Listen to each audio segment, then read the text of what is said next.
I'm Emily, 28 years old. I married a senior colleague of the company I work at 2 years ago. Jake, 2 years older than me, was the one who proposed. We struggled to have children for a while after getting married, but as we were getting older, we started trying and thankfully, I'm now pregnant. I'm expecting to give birth by the end of this year. Now that my morning sickness has subsided and I'm in the stable phase, I'm busy planning for the baby's arrival. Having lost my parents early, I've become very close to my in-laws. They're excitedly awaiting their first grandchild. My in-laws live in a rural area similar to a small Midwestern town, so we don't see each other often, but they always remind me. You have to take good care of yourself.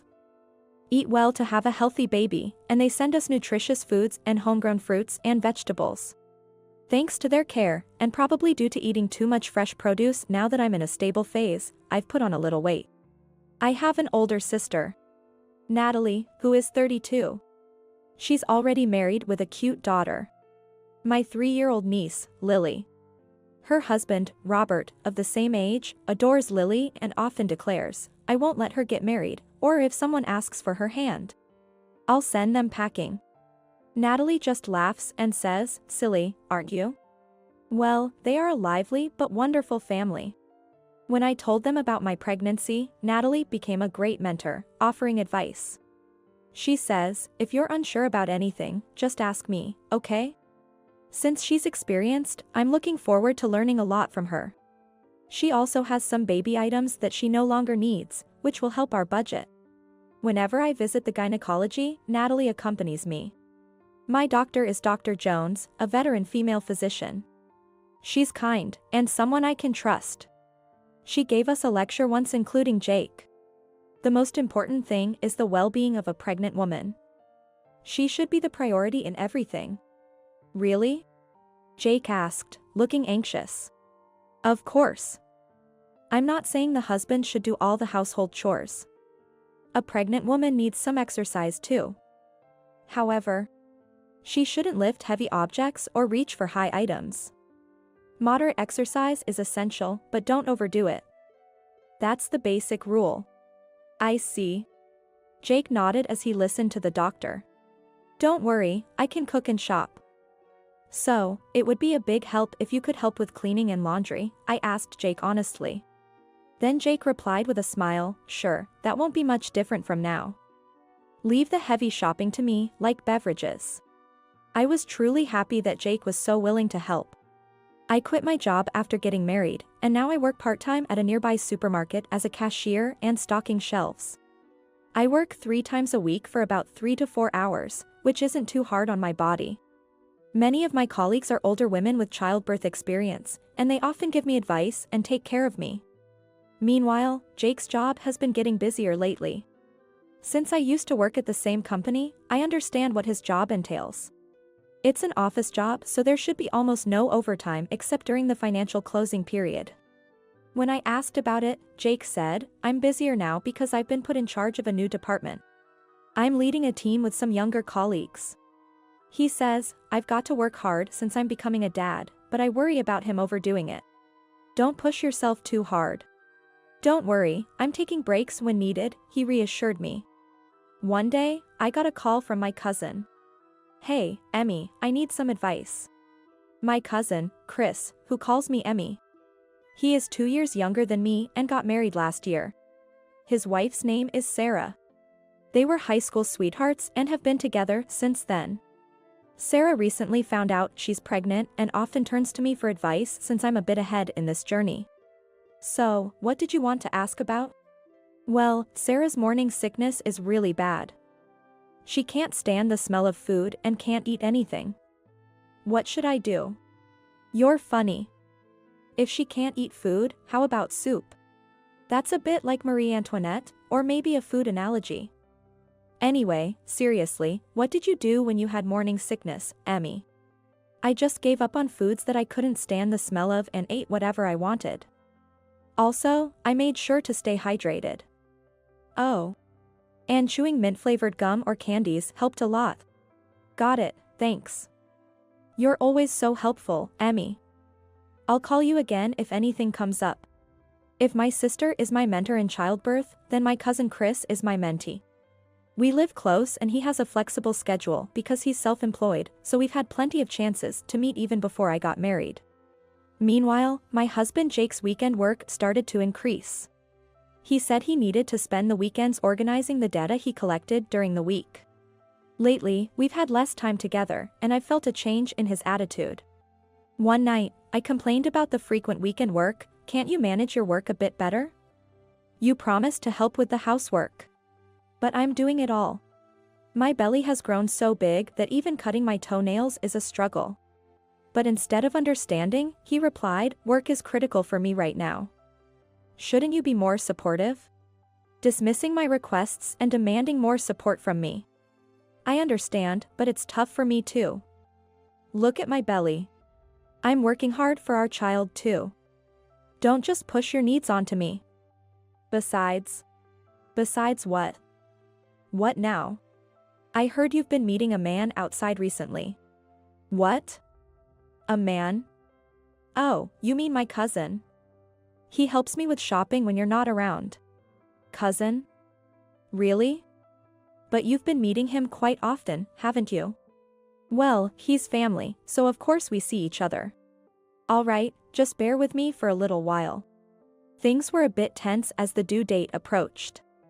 Then the labor pains started, and I headed to the hospital. When I arrived with my sister, Dr. Jones said, "You're all ready to go to the delivery room.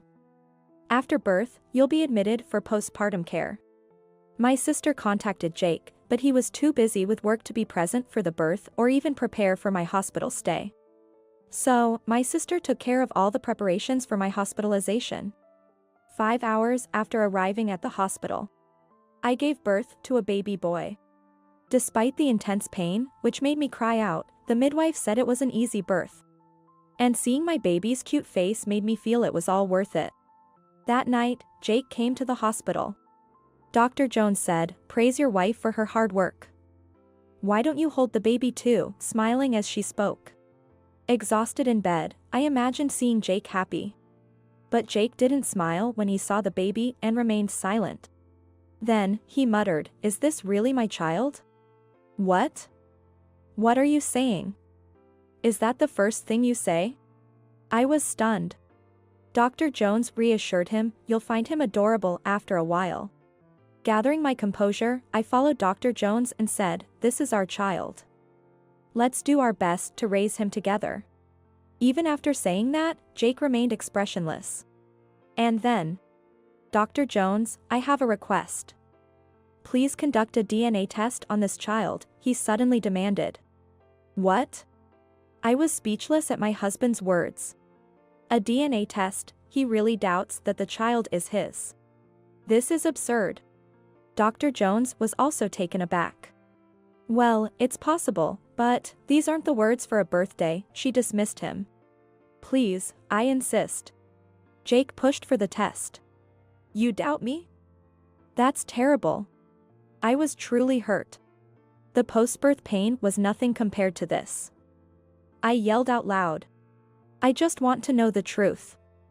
If it's confirmed that he's really my child, that's all I need. Wouldn't that clear things up for me too? Or, do you have something to hide if the test is done? He's implying that I have something to hide. How awful.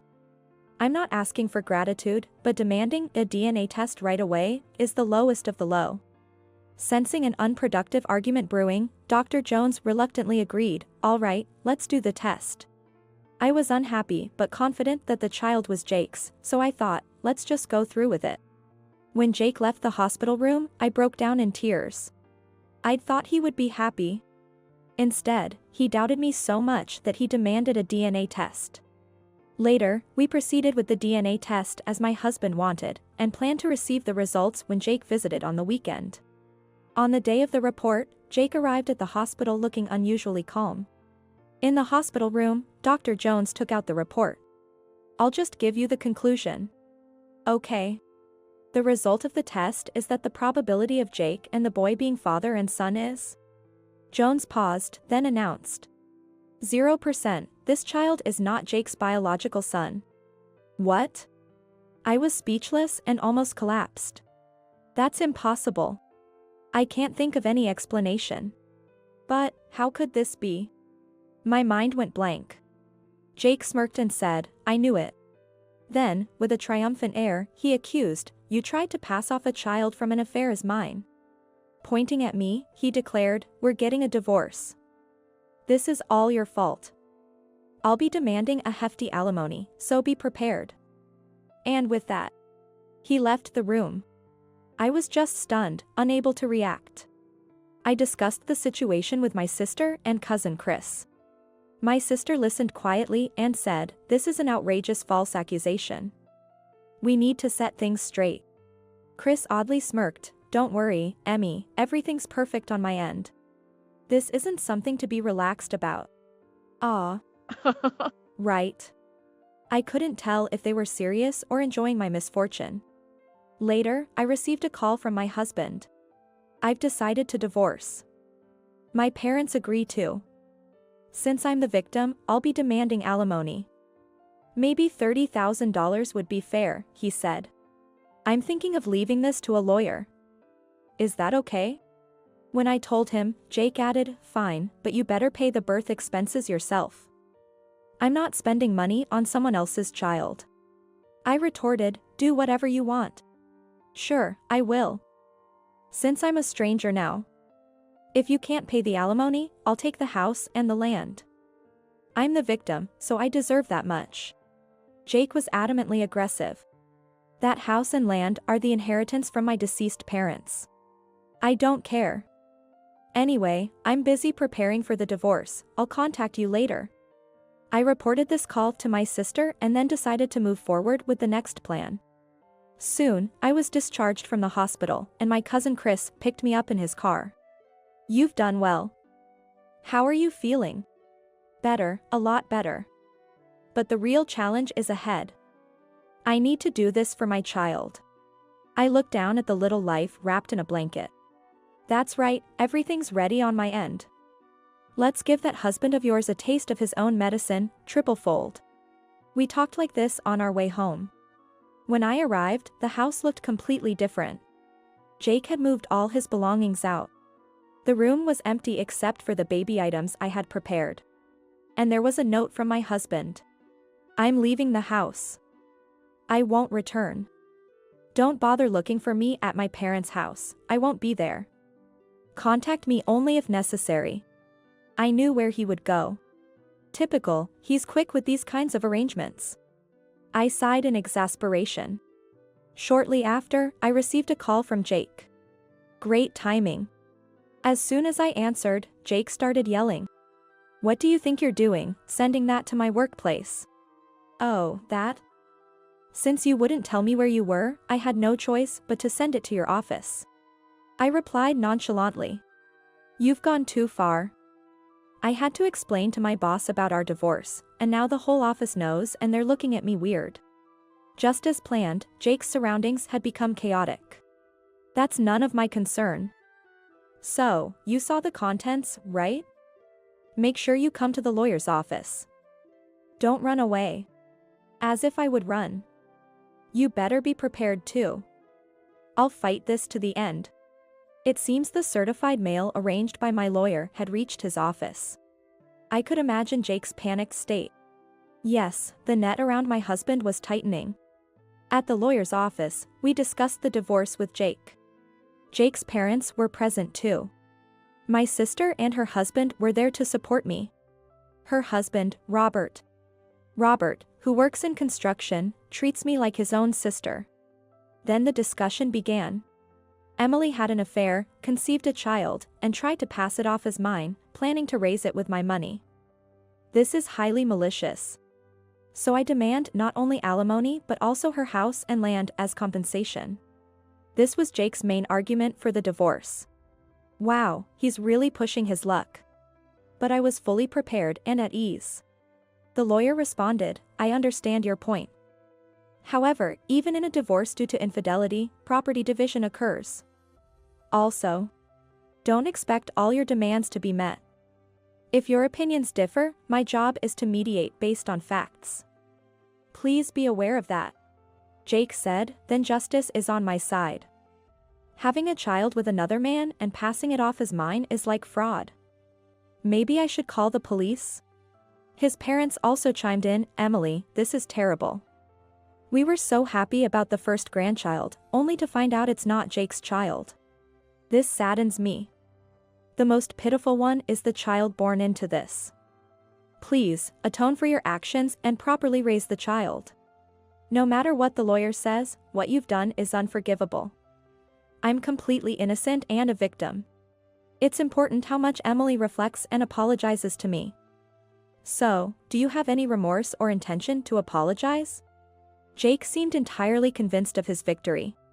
But now, it's the perfect time. No. The one who needs to reflect and apologize is you, Jake. What did you say? Jake, caught off guard by my sudden counterattack, stood up in surprise. I continued calmly.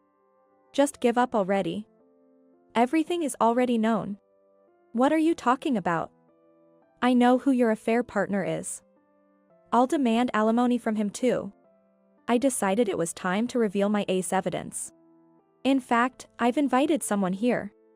Who is it? One of your accomplices? Jake, in full battle mode, shouted. I teased him, you're not very bright, are you? I'm the victim, so it's a witness. A witness? Sorry to keep you waiting. Please, come in. As I said this, two people entered through the door. Jake's mouth hung open. You are, and you. Yes, Dr. Jones from the maternity hospital and my cousin, Chris. Hello, Dr. Jones greeted. Chris introduced himself. Nice to meet you. Well, I'm Chris, Emily's cousin. That guy is Emily's affair partner. You two cousins made a child together. Don't say something so rude. I live nearby and was just seeking advice since my wife is pregnant. Emily is like a close friend to me. I've never seen her as a woman. Oh boy, that's a bit rude, Chris. I'll have to scold him later. It's time for my story. Dr. Jones said, with a wry smile, interrupting the conversation. Sorry, Dr. Jones, please go ahead. I encouraged her to explain. Thank you. So, I'll keep it simple. That baby, according to the DNA test, is undoubtedly the child of Jake and Emily. What? Jake exclaimed in shock. But, the previous test said it wasn't my child. You bribed the examiner to mess with the results. When the hospital director, who is also my husband, confronted the examiner, he broke down crying and confessed everything. We have the whole confession recorded. I'd probably confess too if confronted by that director. Damn it. Jake bit his lip in frustration. Emily's sister doubted the test results and brought your hair to retest. Normally we wouldn't do this, but after listening to her story, we agreed, and the retest showed the baby is indeed your child. The person who helped you has been fired. It's a matter of our hospital's reputation. Jake's father was shocked. Jake. Why did you do such a thing? He stood up, confronting Jake. Well, that's because. Instead of Jake, my sister, Natalie, answered.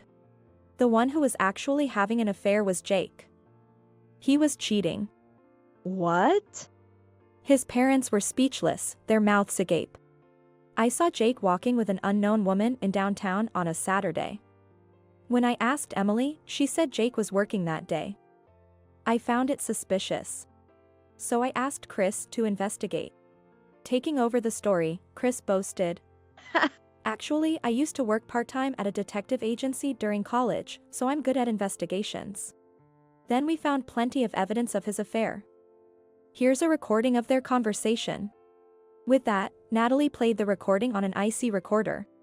The recording had Jake and a woman's voice, with Jake saying, "We'll do a DNA test and fake it as someone else's child.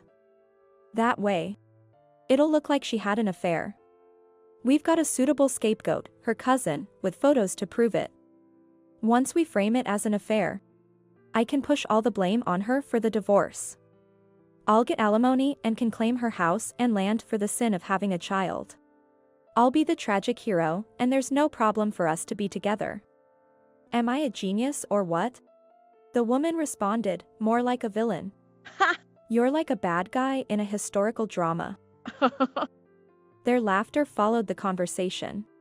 After stopping the recorder, Chris added, "Your partner is Anna, a junior at your company, working on the same team." Jake's face turned pale. With such damning evidence presented, he had no room for defense.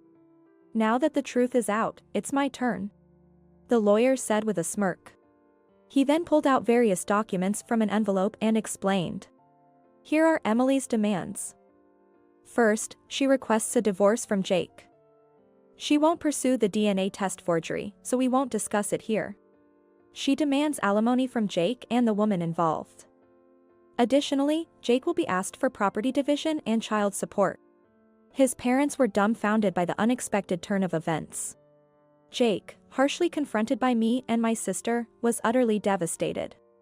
Emily filled out the divorce papers and had Jake sign his part. The completed divorce papers were endorsed by the lawyer and quickly submitted for processing. After leaving the office, they celebrated at a nearby cafe. Emily divorced Jake. I received a substantial alimony and lump sum child support. I named my son Andrew. The money was fronted by his parents. Jake was cut off from his child. His debt would be paid off gradually. Jake's affair partner, a woman from his company. They were fired for workplace misconduct after their affair during working hours came to light. Left alone and unable to find a new job, Jake now works part-time at a gas station. I live with my son Andrew. I'm focusing on his upbringing while on leave from work. For now, we can manage on the alimony. Andrew was so adorable, so I took photos and videos of him. My cousin Chris edited them and uploaded them to a video site.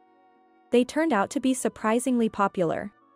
Thanks to the site's popularity, we actually started earning money from these videos.